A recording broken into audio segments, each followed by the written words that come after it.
มีคำสั่งของผู้บัญชานักรบทั่วหน้าบ่รอสาเฝ้าหับหน้าที่ใส่สุดป้องกันนั่นคือเคมีรังสีเขาเฮ็ดหน้าที่สืบข่าวเคมีรังสีพร้อมกันผู้บัญชาสั่งปล่อยควันแส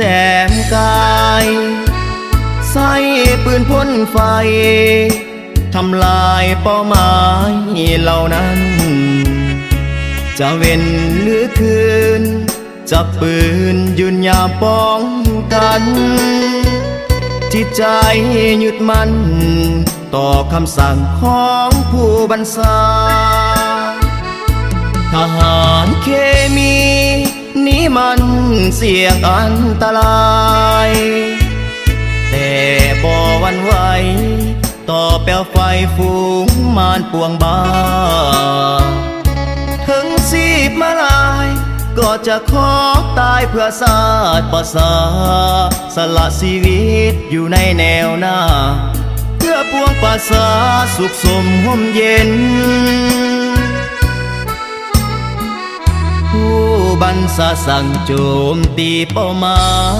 ยดับสูญทำลายให้หมดไปจากแผ่นดินเฮาพวกมารหาวิขับไล่มันหนีจากดินแดนดาวคือมูลเสือวิลาสนเหล่าฮบเคมีสืบทอดกันมา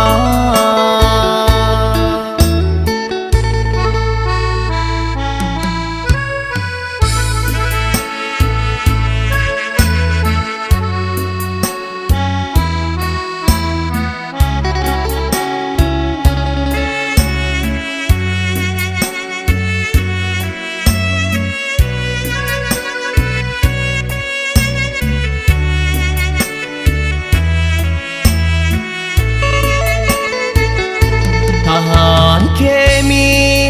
นี้มันเสี่ยงอันตรายแต่บ่หวั่นไหวต่อเปลวไฟฝูงมารปวงบ้าถึงชีพมาลายก็จะขอตายเพื่อชาติประสาสละชีวิตอยู่ในแนวหน้าเพื่อปวงประชาสุขสมห่มเย็นผู้บัญชาสั่งโจมตีเป้าหมายดับสูญทำลายให้หมดไปจากแผ่นดินเฮาพวกมารหาวิขับไล่มันหนีจากดินแดนดาวคือมูลเสือวิลาสนเหล่าฮบเคมีสืบทอดกันมา